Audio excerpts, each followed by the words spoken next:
Hope you're doing okay. So I'm very excited to announce my next special guest. He has been in musicals such as Bat Out of Hell, Romeo and Juliet, and most recently Hair.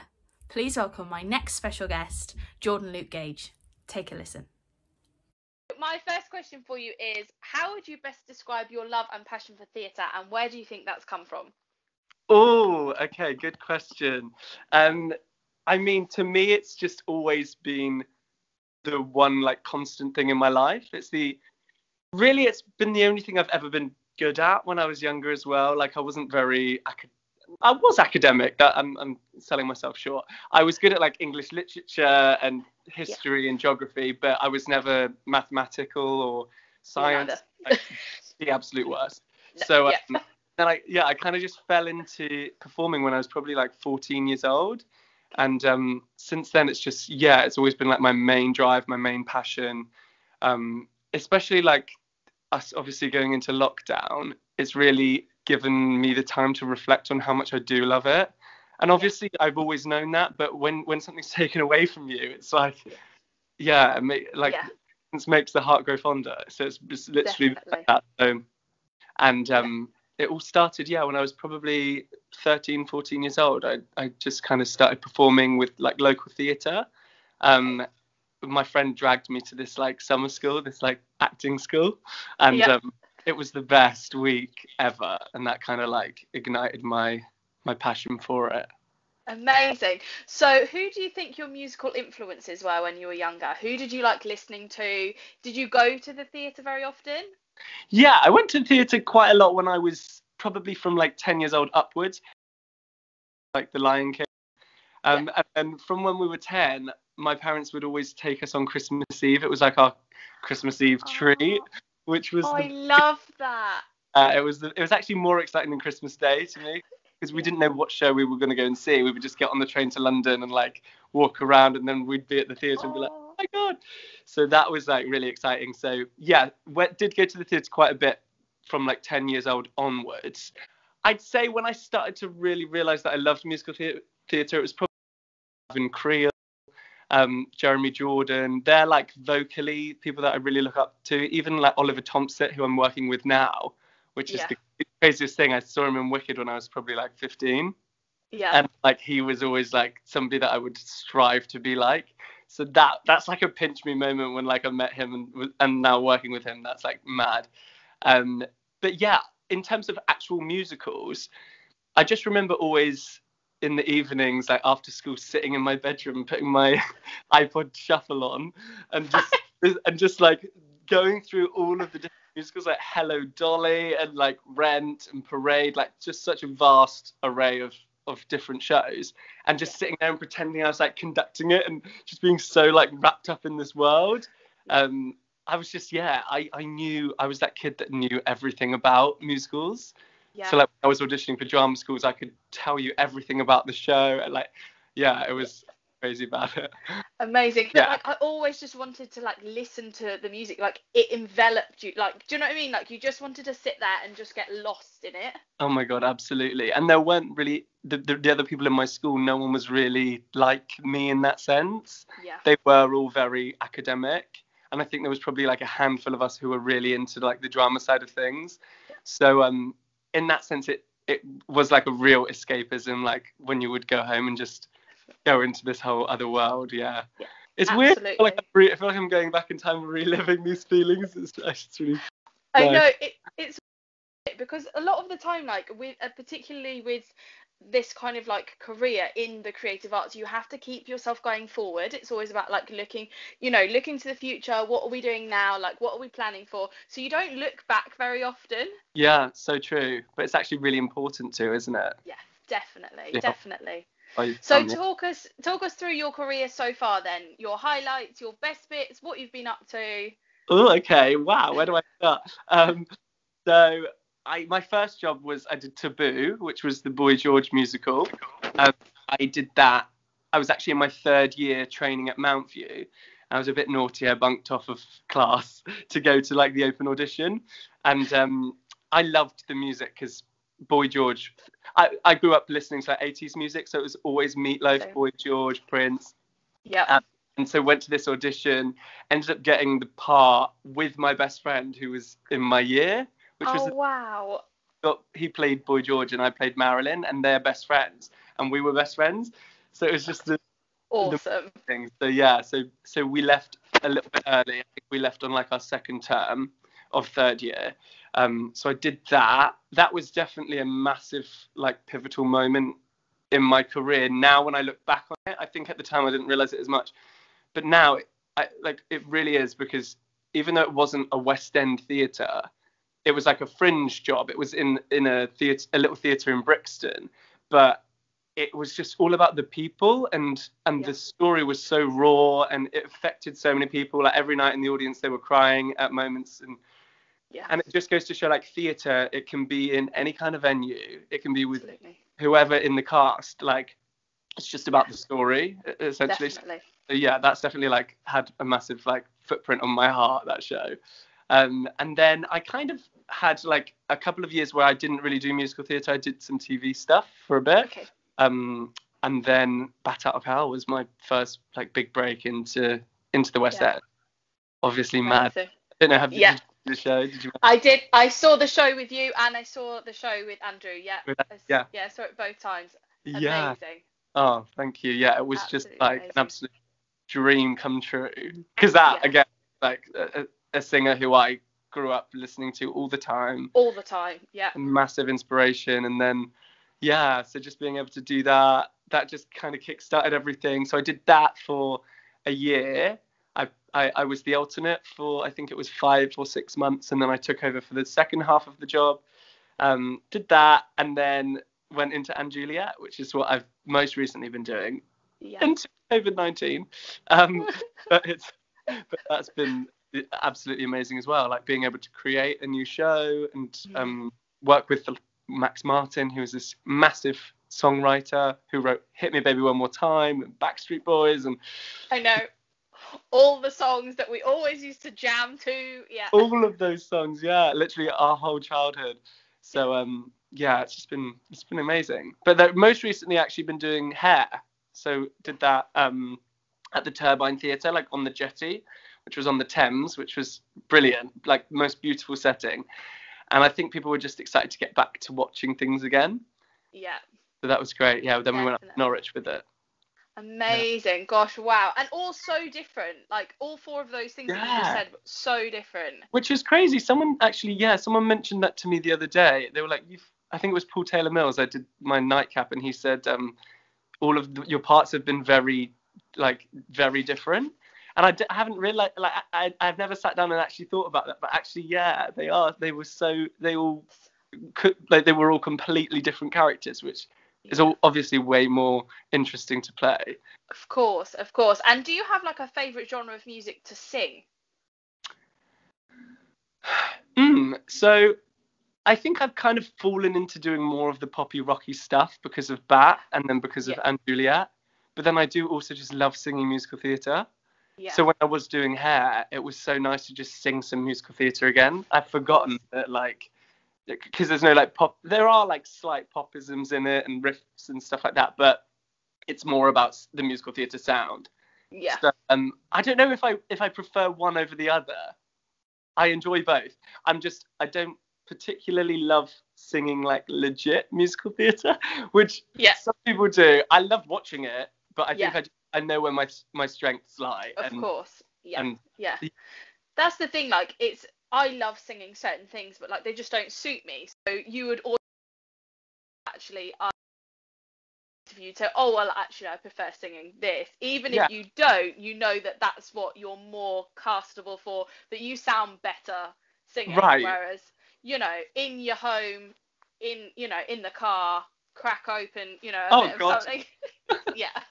When no one else is listening. No, exactly. What's your favourite genre? I love singing, like, rock and stuff like that. That is my favourite. My parents, I grew up on 80s music. I'm a 90s baby, but I grew up on 80s music. Like, my parents always played things like Bryan Adams and like Meatloaf, anything like that. My mum's hardcore, seen them all in concert, you know.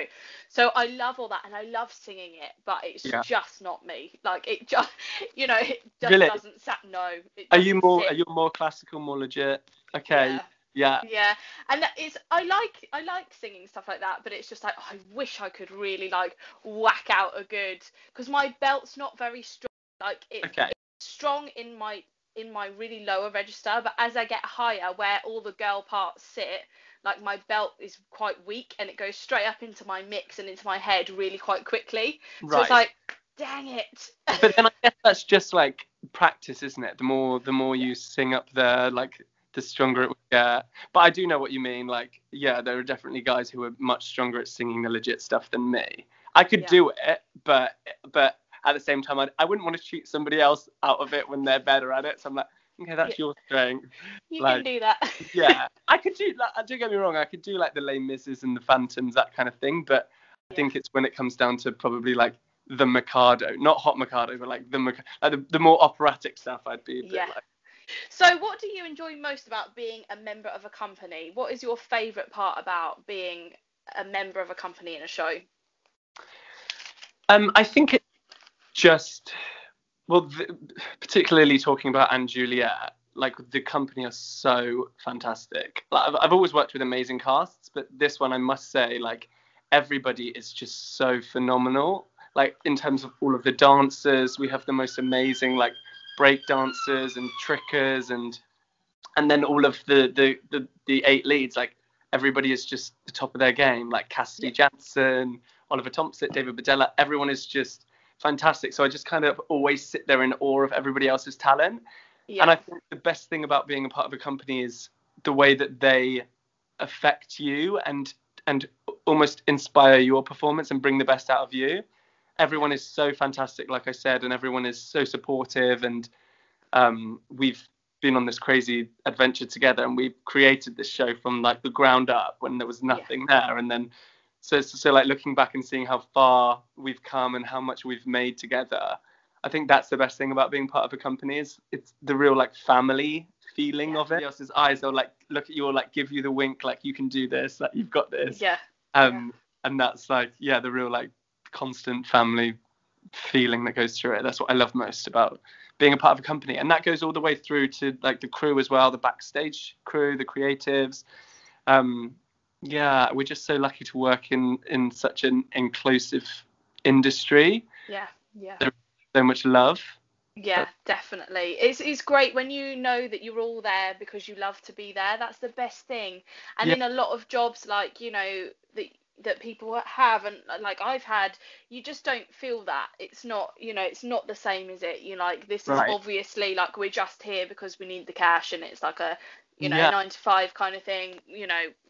That it's not about that, and you can, as soon as you step foot in any kind of like creative circle, you can just feel it. We're here for one reason, because we want to be here, and we want this to be successful, and we want it to be great. yeah, we're lucky, aren't we? Yeah. Yeah. You included, like you get to do Super what lucky. oh yeah.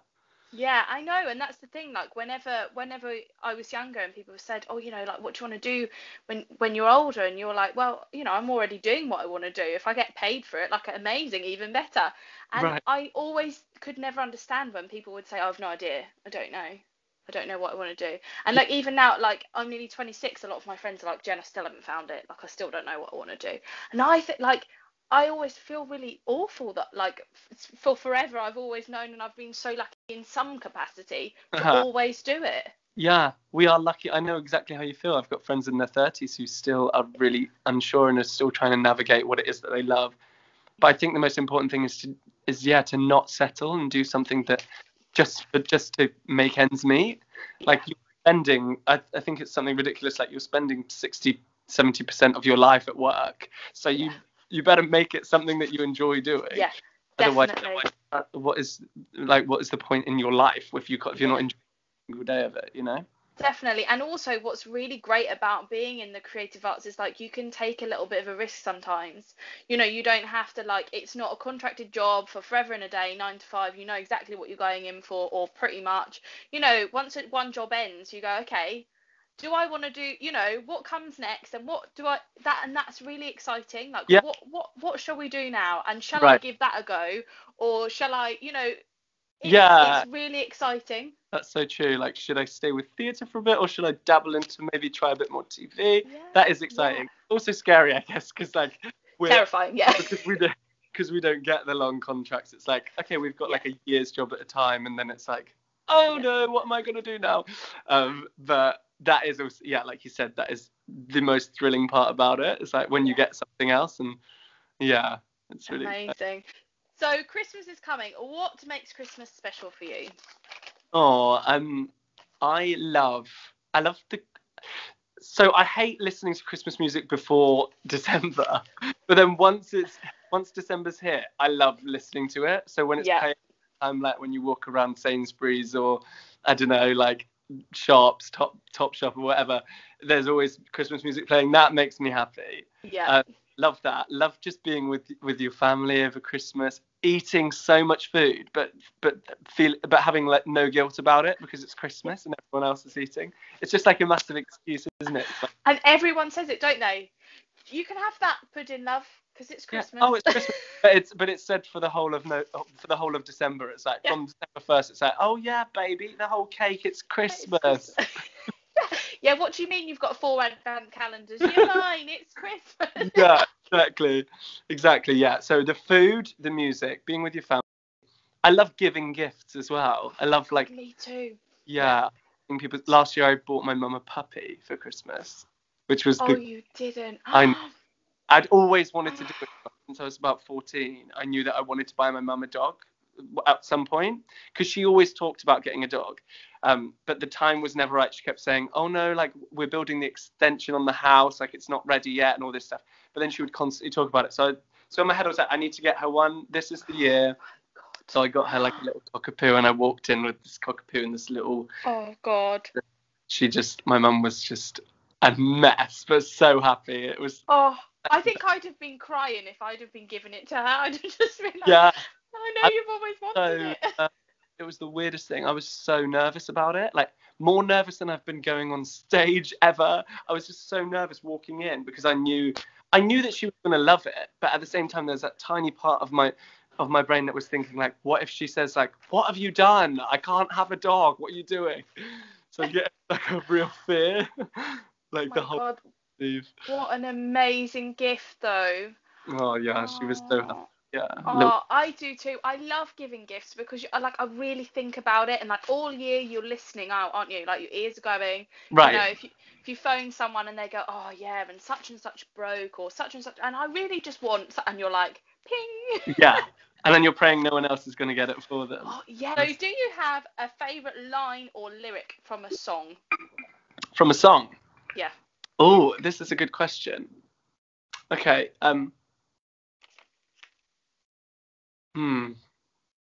Oh, I should have prepared this. I didn't even. I'm so sorry. I've prepped that up. No, on I've you. never been asked this question before. I have favourite songs, like Purple Rain by Prince is probably my absolute favourite. Yeah. But in terms of like a lyric, I also love Life on Mars by David Bowie. Yeah. Something in that. I can't think. I know, it's so difficult. Lyric. Oh, I have this quote, which isn't actually from a song, but Okay. The world is quiet here, and it's from a series of unfortunate events, which was my favourite book series when I was younger, growing up, and that's like the mantra from the book, which is like this secret organization. Anyway, to me it's like a peace mantra, and it kind of means like, don't let anything stress you out, like find your quiet place and just get zen. So the world is quiet. That's probably like a little saying that I love. That's a good one. That is a good one. We got there. I like that. We got there. I know it's so hard when you're on the spot to think of like a favourite, isn't it? Because you're just like, there must be loads. But there must be, yeah. If I sat down and listened to songs. If you could learn a language, what do you reckon you'd want to learn? I think Italian. Yeah. Because love Italy so much. The food, the people, like just the country, like the architecture, everything about Italy. Italy's one of my favorite countries, definitely. So yeah, I think I'd want to learn Italian, or maybe French, because it sounds Yeah. like such a nice language when people are speaking it. Yeah. I'm And not. also, loads of people speak it, don't they? So it would be very, Yeah, very useful. yeah, exactly. I'm not good at languages at all. I'm just. Were you good at school at languages? You Yeah, were. that was my thing. Yeah, languages, music, drama, art. I couldn't do science, math. All No. that was just way, oh Yes. gosh, no, Yeah, but for some horrendous. I couldn't retain the like languages. I couldn't remember what the word, like what the translations were. But Yeah. I'm really good at remembering lines and things. So I don't understand why that part of my brain wouldn't work. Maybe they're good now. Maybe. Now, yeah, now that you've kind of like you've found that niche of learning things, maybe you could do it now. Right. I can Yeah, say give it a go. lui mangia una mela, which is Italian for he eats an apple, which you obviously need that phrase anytime you go to Italy. Brilliant. For some reason, that's like the one thing. Isn't it weird, the things you remember from when you were younger? So weird. Yeah, so weird. And people are like, how do you remember that? Yeah. I don't know. Like Weird. it just sometimes it's patterns. Like we learnt the Welsh alphabet, and because we learnt it to almost like a rhythm, I can still, Remember. like 15 years on, I can still remember it. But if you asked me like, how do I say this? I might be like, which is weird because I would have been taught that a lot more. So I don't yeah, Ah, it is a bit weird. it is a very difficult language. Just that there's so many different like vowels and like if an English person was to look at that, I would have no idea how to pronounce it. My very last question for you is, it's a kind of like a two-parter. What's kept you busy during lockdown, and do you know what's next for you? Have you got anything in the pipeline? Okay, so yeah, during lockdown the first time around, I was really busy. I've been really busy doing cameos actually. It's kind of been my Amazing. saving grace. Yeah. David Hunter told me to join it because he'd been doing quite a few on there, and I joined it just kind of thinking nothing would come of it. Maybe I'd get a couple of requests through. It's been so busy, which I'm so Wow. for, because it's been keeping me really creative as well. Because I've written on there I'm happy to do video birthday messages, that kind of thing, but also like if you want me to do a cover of any song or anything like that, then let me know. So most of them are like song requests. So Yeah. I'm constantly busy like learning them on my guitar or just like learning the songs in general. That's been great. Also really got into my cooking the first time around in lockdown, which Cool. I'm going to carry on with now. So just, yeah, like learning new dishes, making great lasagna now. Just sort of perfecting it so many times. So yeah, doing that. I was quite proactive on like exercising as well the first lockdown, because I think the first couple of weeks I got into a bit of a rut where I was sitting around watching Netflix, which is absolutely fine. I'm not saying that that's not cool, but Yeah. then I just started to feel a bit sluggish and like I needed to Yeah. do something as well. So then I took up like running. So then I would, Cool. as long as I ran like for half an hour a day, then I could hang out and just watch Netflix or whatever. Yeah. So yeah, like multiple, like all of those kind of different things. Did like quite a few online concerts, that kind of thing. And then in terms of what have I got coming up next, we were supposed to be doing hair at the Palladium, which was going to be in a few weeks' time. We were going to go there and then to Manchester, to Southampton, sorry, to the Mayflower Theatre. Yeah. We've been told that we are hopefully going to be able to reschedule that, so that's Oh, great. good. Fingers Yeah. like maybe January. Amazing. So the same with the show must go on. That we were supposed to be doing that, and that's hopefully going to be pushed back as well. So that's really exciting. I was really looking forward to that. And yeah, also just workshopping this new musical at the moment called Worlds Apart, which is so brilliant. I'm so excited for people to hear it. I mean, I don't know if I'm going to be able to continue with it, depending on and Juliet and if that clashes or not. But just the show is so fantastic. The music, Awesome. it's like so exciting. So yeah, I've just been doing all that. Wow, that's brilliant. That's great that you've been able to learn new skills and stuff, Right. like with your cooking and things, and take up running. That kind of stuff is, like you say, keeps you going, doesn't it? It does, yeah, exactly. It's just like trying to find things to keep you busy and keep you like staying proactive and not always just scrolling through Instagram, which we're all guilty of doing at times. Oh, like 110%. Yeah, you do. And you're like, right, in a minute, I'm going to do this. Yeah. 10 minutes later, you're still going, and you're like, put it down. Yeah, exactly. And I think for like your mental health, you need to be able to just take a break from that sometimes. Tune it off, definitely. Yeah. I've decided as well during this lockdown, I don't know how you feel about this, but I was thinking today, I bought myself this Tequila Mockingbird book, which is like a cocktail book. Yes. I'm thinking maybe once, every single evening, I'll make a different cocktail and like review it and rate it on my Instagram. Yes. I mean, it means that I'll probably be drunk for the whole of lockdown, but things go faster when you're drunk, I guess. Yeah, they do. Yeah, so I'm thinking of doing that. Maybe I'll. Oh my God. And then, if a part ever comes up in any kind of like bar scene, or they need, Yeah. there you are. I know everything. Yeah, I can shake it. Yeah. Oh my God. And you would be literally like, everyone would want you at their dinner party. Yeah, but working. That's what I want to avoid. I want to be enjoying the party. Yeah. That's amazing. Oh, well, that sounds amazing. I definitely think you need to do that. Okay, maybe I'll do. Yeah, I would. Well, thank you so much for taking the time to chat with me today. I had a lovely time. Me too. Thanks for having me. No worries at all. And I'll let you know when it goes up on the channel. I'll send you the link for it. Brilliant. All right. Amazing. Well, take care of yourself, and I'd love to keep in touch. Yeah, of course. You too. Yeah, keep in touch. No worries. Take care. Bye. Bye. Thank you so much, Jordan. I had such a great time chatting to you, and all the very best for the future. Lots more amazing guests still to come, everybody. We're really getting into that festive season now. I'm so excited, and I mean, as you can tell, I've just got Christmas stuff. I could have worn something Christmassy from probably September and still have enough right the way through to my birthday, which is early January. I'm terrible, I just love festive wear. It's my favourite. Anyway, lots more amazing guests still to come. Take care, everybody. See you soon. Bye. And here's a sneaky peek as to who's up next.